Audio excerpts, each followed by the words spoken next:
নমস্কার। গঙ্গার আজকের পর্বে রিভিউ নিয়ে বাংলা সিরিয়াল সমাচার তোমাদের সামনে এসে গেছে। তো আজকের পর্বে রিভিউতে যেটা দেখা যাচ্ছে যে গঙ্গা তো চলে গেছে কম্পিটিশনের ওখানে। তো অর্জুন বলছে যে গঙ্গা এই অবস্থায় কিন্তু তোমার পার্টিসিপেট করাটা একদম ঠিক হচ্ছে না, তুমি একবার ভেবে দেখো।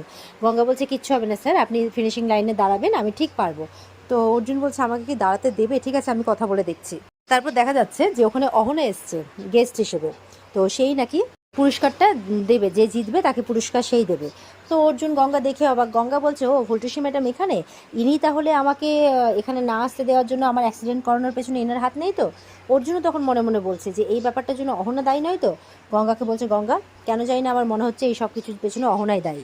গঙ্গা দেখছে ও যেটা ভাবছে ওর স্যারও সেটাই ভাবছে। তো অর্জুন বলছে যদি এইসবের পেছনে অহনা দায়ী থাকে তাহলে কিন্তু আমি অহনাকে কিছুতেই ছেড়ে কথা বলবো না, তো আমি এক্ষুনি যাচ্ছি কথা বলছি। গঙ্গা বলছে না স্যার, আগে কম্পিটিশনটা হয়ে যেতে দিন, তারপর আপনি গিয়ে কথা বলবেন। বলে বেশ ঠিক আছে।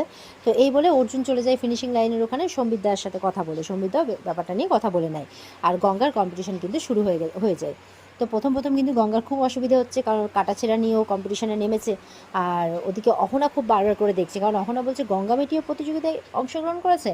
তো ওখানকার যিনি আছেন দায়িত্বে তিনি বলছেন হ্যাঁ, মেয়েটিকে অটো নাকি কোথায় না কোথায় নিয়ে চলে গেছিলো, অ্যাক্সিডেন্ট করিয়ে ফেলেছে। তো দেরি করে এসছি মেয়েটি, কিন্তু এই কাটাছেঁড়া নিয়েও যে জলে নামছে, কীভাবে যে নামবে, কীভাবে সাঁতার জিতবে, কীভাবে প্রতিযোগিতা করবে সেটা ওই জানে, কষ্ট হবে এভাবে বলছে। তো অহনা বলছে তার মানে এইসবের পেছনে নিশ্চয়ই মেঘনাথেরই হাত আছে। যাই হোক, ঠিক আছে, জ্বালাপোড়া তো হবে কমসে কম, এতেই অহনার মনের শান্তি। তো এবার তো প্রতিযোগিতা শুরু হয়ে গেছে আর গঙ্গা পারছে না, অসুবিধে হচ্ছে, দম নিতে অসুবিধে হচ্ছে, কাটাছেঁড়াতে জল যাচ্ছে, অসুবিধে হচ্ছে, একটু পিছিয়ে পড়ছে। তো অর্জুনরা খুব করে বলছে কেমন গঙ্গা কেমন, ওদিকে উদয়ন, রূপালী সবাই বলছে।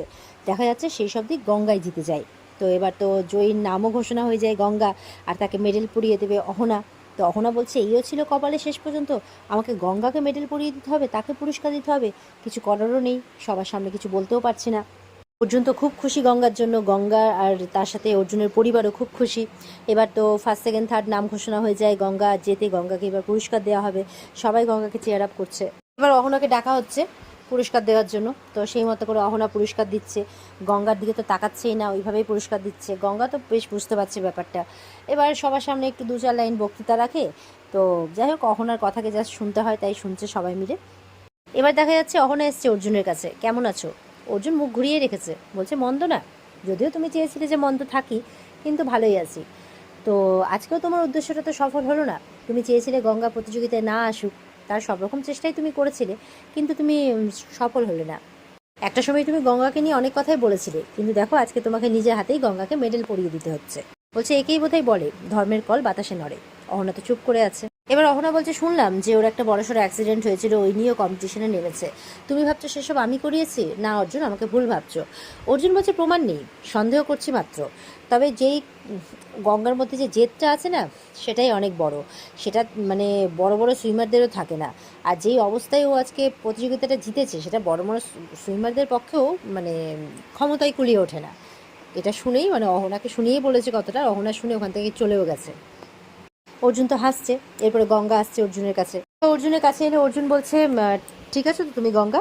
গঙ্গা বলছে আমি ঠিক আছি। এবার যখন সম্বিত দা ওখানে আসে, বলে স্যার আপনি তো আমার গুরু, আমি আপনাদের মুখ রাখতে পেরেছি তো, এই বলে প্রণাম করছে গুরুকে। তো সম্বিত দা বলছে যে একটা কথা মাথায় রেখো গঙ্গা, সবসময় মাথা ঠান্ডা রাখবে, অহনার মতো বিগড়ে যেও না। অহনা কিন্তু পাশ থেকে সব শুনছে আবার। এরপরে গঙ্গারা সবাই ওখান থেকে চলে যায়। এদিকে অহনা ফোন করেছে মেঘনাথকে। মেঘনাথ বলছে কী ব্যাপার অহনা, অনেকদিন পর মনে পড়লো? বলে হ্যাঁ, মনে পড়তে তুমি বাধ্য করলে, তুমি তো বলেছিলে আমাকে কিছুদিন চুপ থাকতে, তো আমি তো চুপ ছিলাম, আর তুমি তো একের পর এক প্ল্যান করে যাচ্ছ। আজকে গঙ্গাকে আটকানোর পেছনে নিশ্চয়ই তোমারই প্ল্যান ছিল? বলে হ্যাঁ ছিল, কিন্তু প্ল্যানটা ফেল করেছে শুনেছি। বলে হ্যাঁ, একের পর এক প্ল্যান ফেল করছে, আর এই যে প্ল্যানটা করেছিলে না, এটার জন্য অর্জুন আমাকেই দায়ী করছে। হ্যাঁ, আমি আবার ওর চোখে ভিলেন হয়ে গেলাম। তো অহনা বলছে আমার না খুব ইচ্ছে করছিল যে আমি কথাটা বলে দিই যে এটা তোমার প্ল্যান, কিন্তু আমার কাছে তো কোনো প্ল্যান মানে প্রমাণ ছিল না। তো এরপর থেকে না কোনো কিছু করলে বুঝে শুনে করবে। রিনাথ বলছে আরে অহনা ম্যাডাম এত রেগে যাচ্ছ কেন, আমরা তো একই টিমে, যা করবো একসাথে মিলিয়ে করবো, তাই না? বলছে যে গঙ্গা তো তোমারও শত্রু আমারও শত্রু, আর ওর জন্য আমাকে কত অপমানিত হতে হয়েছে সেটা তুমি কারোর মুখে শুনে নিও। বলছে চিন্তা করো না, পরের বারের প্ল্যানটা মাথা ঠান্ডা রেখে করবো, আমি খুব তাড়াতাড়ি করবো পরের স্ট্রাইকটা, তোমাকে বলবো, তুমি চিন্তা করো না। অহনা বলছে সবই তো বুঝলাম, তো আচ্ছা ইয়ে কি আমার উপরে এখনো রেগে আছে? অর্জুনের কথা বলছে। আর গঙ্গার সাথে কি আদিক্ষেতাটাই না করছে। মেঘনাথ তো এই প্রশ্নের উত্তর কি দেবে বুঝে পাচ্ছে না, তাই চুপ করে আছে। বলছে জানি না, আমাকে দেখে হয়তো বেশি বেশি করে করছে, এই বলে বিরক্ত হয়ে ফোনটাই কেটে দেওয়া হয় না। ফোনটা রাখতে আবার নিজে নিজে বলছে এই মানে আদিক্ষেতা তো বেশি দিন টিকতে দেওয়া যাবে না, একটা মকার অপেক্ষায় তো আমিও আছি। এদিকে দেখা যাচ্ছে যে অর্জুন হাতে করে একটা গিফট বক্স নিয়ে আসছে গঙ্গার জন্য, আর পেছনে কিন্তু লালি আছে। লালি চুপ করে পেছন পেছন আসছে, দেখছে যে কি করে ওর দাদা ভাই। তো এবার গঙ্গাকে ঘরে নক করছে, গঙ্গা বলছে স্যার হ্যাঁ আসুন না, ভেতরে আসুন। এবার গঙ্গাকে সেই গিফটটা দিচ্ছে, বলছে আজকে তুমি এত সুন্দর কম্পিটিশনে জিতেছো এত সুন্দরভাবে, যে এটা তোমার, তার জন্য এটা তোমার প্রাইজ। বলে এটা কি খুলে দেখবো? বলে হ্যাঁ হ্যাঁ খোলো। লালি কিন্তু পেছন থেকে সবটা দেখছে আর মজা নিচ্ছে। তো বলছি এগুলো তো লিপস্টিক। বলে লিপস্টিক নয়, লিপস্টিক। তো তোমার খুব পছন্দ না? বলে হ্যাঁ স্যার, কিন্তু আপনি কি করে জানলেন? তখন বলছে সেদিন উপালিকে তুমি বলছিলে না, তো সেটা শুনেছে অর্জুন, মানে উপালির ঘরে গিয়ে ওর লিপস্টিকগুলো দেখছিল, পড়ছিল। তো উপালিও বলছিল তোমার খুব পছন্দ, ঠিক আছে তুমি নিয়ে যাও, যে কটা রং পছন্দ হয়। তো গঙ্গা বলছিল এগুলো কি জাদুকাঠি না, মানে পরলেই মুখটা দেখতে কত সুন্দর লাগে, মানে গঙ্গার খুব একটা পছন্দের জিনিস। সেটা জানতে পেরে অর্জুন গঙ্গার জন্য এতগুলো লিপস্টিক নিয়ে এসছে।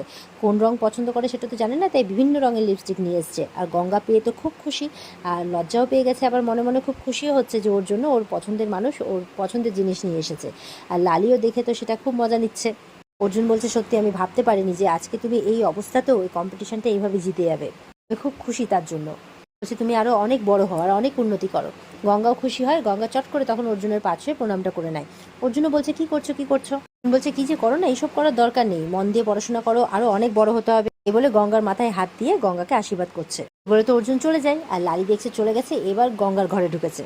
এবার বলছে এই গঙ্গা তোমাকে কি গিফট দিল দাদা ভাই, দেখি দেখি। গঙ্গা বলছে এই দেখো। বলে এতগুলো লিপস্টিক, এত সুন্দর সুন্দর শেড, এই জানো ব্যাপারটা কি হচ্ছে? বলে কি হচ্ছে? বলে তুমি না খুব বোকা আছো, দাদা ভাইয়ের মনে না ফিলিংস ডেভেলপ হচ্ছে, বুঝতে পেরেছো? গঙ্গা বুঝতে পারছে না, আর ওদিকে অর্জুন বুঝতে পেরেছে ঘরে কেউ একটা ঢুকেছে। গঙ্গা বলছে ফিলিং ফিলিং মানে? তো লালি বলছে প্রেম প্রেম, সেটা বোঝো তো না সেটাও বোঝো না? গঙ্গা বলছিস তুমি কি যে বলো না, লজ্জা পেয়ে যাচ্ছে। তখন লালি বলছে যে দাদাভাই মনে হয় তোমাকে ভালোবেসে ফেলেছে। আর অর্জুন কিন্তু চুপ করে চলে আসছে, শুনছে আস্তে আস্তে। অর্জুন কিন্তু চুপচাপ দাঁড়িয়ে শুনছে। তো ওদিকে গঙ্গা বলছে কি যে বলো না, তুমি যাও আমার কাজ আছে। তো এবার তো লালি চলে যাচ্ছে, যেই যাচ্ছে অর্জুন বাইরে দাঁড়িয়ে আছে, এবার লালিকে ডাকছে। অর্জুন বলছে এসব কি কথা বলছিস তুই ওকে? এমনি ওর অবস্থাটা ভালো নয়, আর ওকে অনেক জীবনে অনেক বড় হতে হবে, এইসব প্রেম ভালোবাসা ঢুকিয়ে ওর মাথাটা খারাপ করে দিস না তুই। আমি যাতে ফার্দার এরকম কোনো কিছু আর কি তোর মুখে না শুনি। লালি বলছে দাদা ভাই এত রেগে যাচ্ছিস কেন, আমাদের মধ্যে তো এরকম ইয়ার্কি চলে।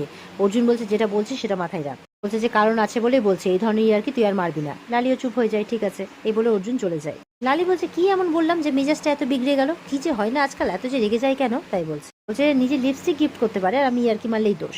বলছে গঙ্গা যে ইয়ার্কিটা ভালো লাগলো এটা দেখলো না, শুধু আমি ইয়ার্কি মারলেই দোষ। আর এদিকে গঙ্গা লিপস্টিকগুলো নিয়ে এবার পড়ছে আর ওর স্যারের কথা ভাবছে, মনে মনে কল্পনা করছে যে ওর স্যার এসে ওকে লিপস্টিক পরিয়ে দিচ্ছে। আর এখানেই কিন্তু আজকের পর্ব শেষ হয়ে যায়। তো এই ছিল আজকের পর্বের রিভিউ। ভালো লেগে থাকলে পর্বকে লাইক কমেন্ট করে জানাতে ভুলবে না, আর আমাদের সাথে জুড়তে চ্যানেলকে সাবস্ক্রাইব করতে ভুলবে না। দেখা হচ্ছে তোমাদের সাথে আগামীকালকে। সবাই খুব ভালো থাকবে। আজকের মতো পর্বের রিভিউ এই পর্যন্ত। বিস্তারিত দেখতে অবশ্যই স্টার জলসা পর্দায় চোখ রাখবে।